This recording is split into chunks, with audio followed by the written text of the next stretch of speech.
Biografía de San Luis María de Montfort, parte 3. Estamos haciendo un extracto, un resumen del autor Jesús Fernández Soto.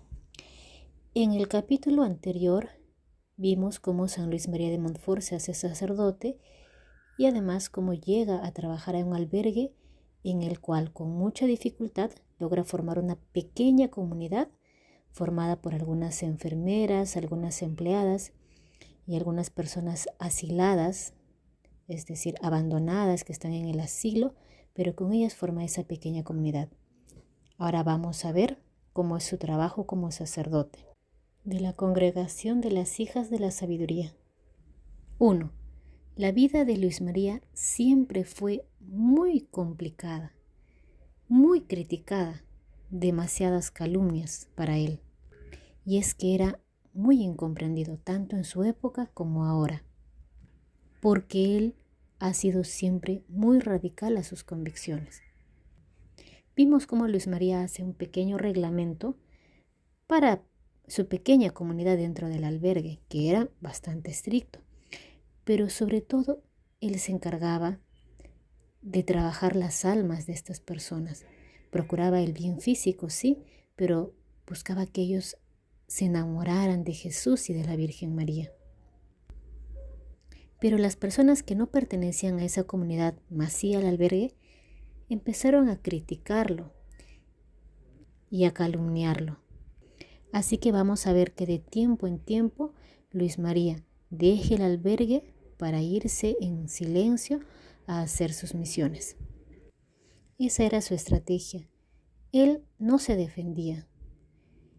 Cuando él era atacado y sentía que no era bienvenido en un lugar, se retiraba a hacer oración a un lugar totalmente apartado, fuera de la ciudad, por varios días, a veces semanas. Oraba, confiaba tanto en Dios que decía: Señor, me abandono a tu voluntad, que me odien, que me critiquen, no me importa mientras tú me sigas amando. Pero luego volvía por amor a esas personas abandonadas, y cuando volvía ya las cosas se habían solucionado o estaban bastante solucionadas, porque Dios siempre trabajaba para ayudarlo a él, para que las cosas se aclarasen. 2. Luis María siente en su corazón un deseo de formar una congregación, pero no tenía muchas personas, así que ve con su alma a una señorita. Ella era millonaria, rica, muy acomodada. Ve que tenía un alma pura, pero que necesitaba ser pulida. Además, él siempre pensaba: para seguir a Cristo no se puede seguir con las comodidades. Tiene que haber un desprendimiento real, porque seguir a Jesús es cargar la cruz.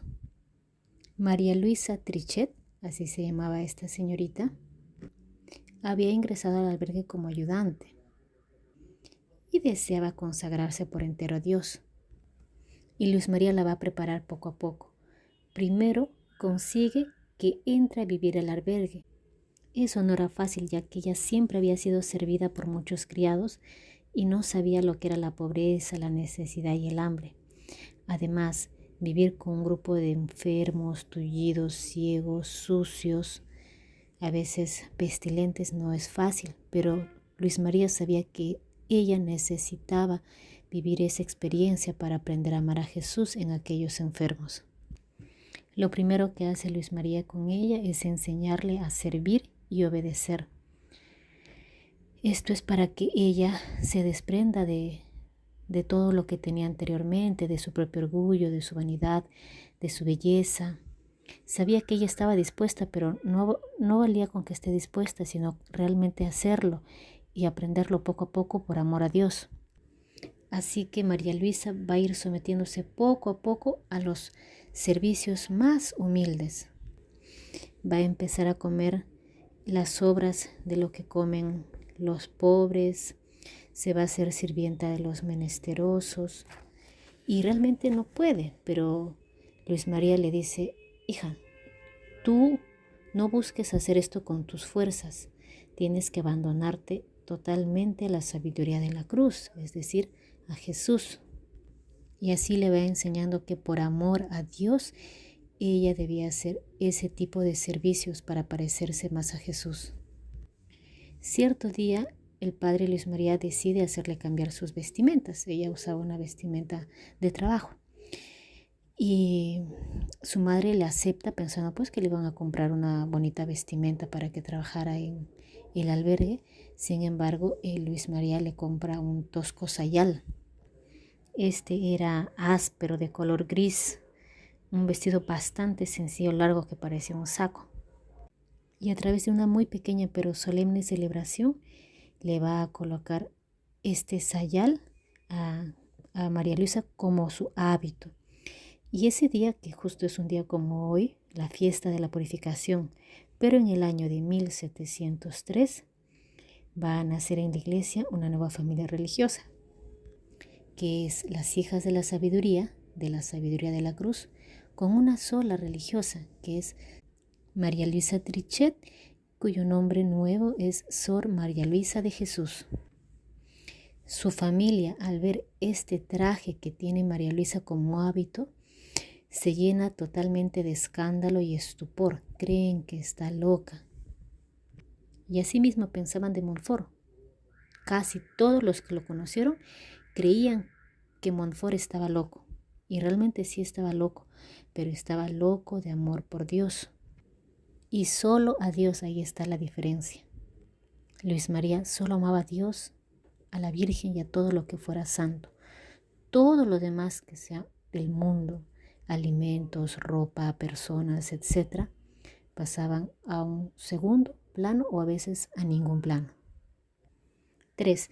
Vamos a ver cómo el padre Montfort tiene grandes dificultades aún a pesar de ser el capellán en ese pequeño albergue. Para ese entonces su director espiritual era el padre Lechastier, pero realmente no entendía las formas del padre Montfort y no quería relacionarse con él, porque ya dije que lo creían loco. Entonces decide ya no dirigirlo espiritualmente. Y el padre Luis María sufre mucho porque tiene muchos problemas y no sabe a quién acudir. Él se ve abandonado hasta de los suyos. 4. Ahora, ¿qué pasaba con su familia? Bueno, varias de sus hermanas habían entrado a congregaciones para hacerse religiosas gracias a la manutención de personas que donaban. Y en cierta ocasión su hermana Luisa pues se queda en la orfandad porque ya la persona que le estaba subvencionando había dejado de hacerlo. Y le escribe una carta al padre Montfort pidiéndole ayuda. Pero Luis María era más pobre que no podía darle nada económico.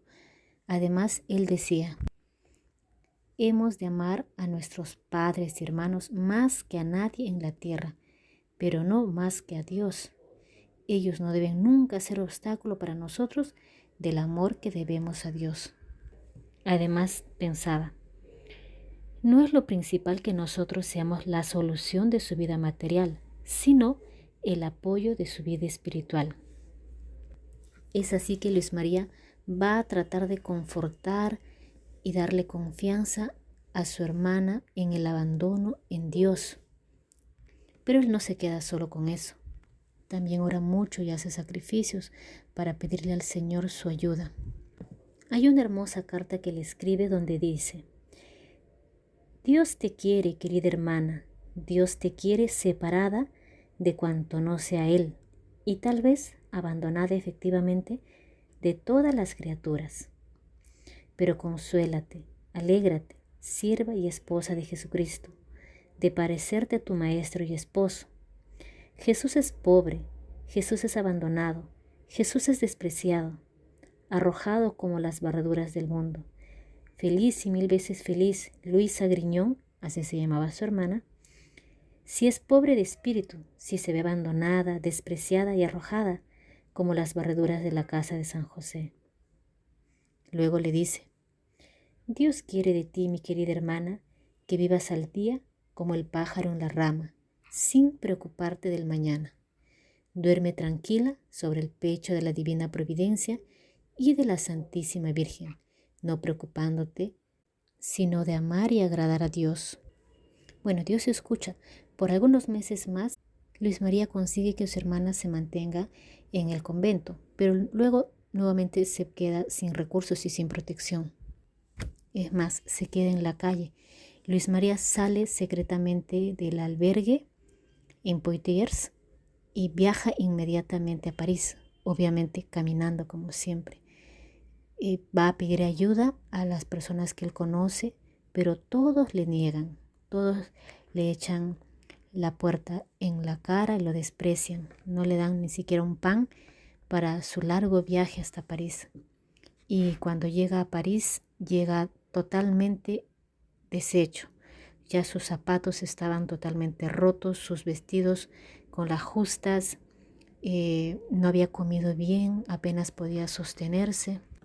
Lo ven tan enfermo que las religiosas de un hospital de beneficencia lo acogen y se demora 15 días en sanar. Bueno, sanar es un decir, en recuperarse. Y cuando por fin sale a buscar a su hermana, la encuentra totalmente desamparada. Por fin un antiguo condiscípulo le sugiere que vaya a unas monjitas benedictinas. Él acude y pide por su hermana para que pueda ser acogida. También lo acogen a él temporalmente mientras esté en París. Su hermana no fue admitida rápidamente. Luis María hace una serie de ayunos, novenas, mortificaciones. No se conseguía nada. Redobla, dice, tengo que confiar más en el Señor.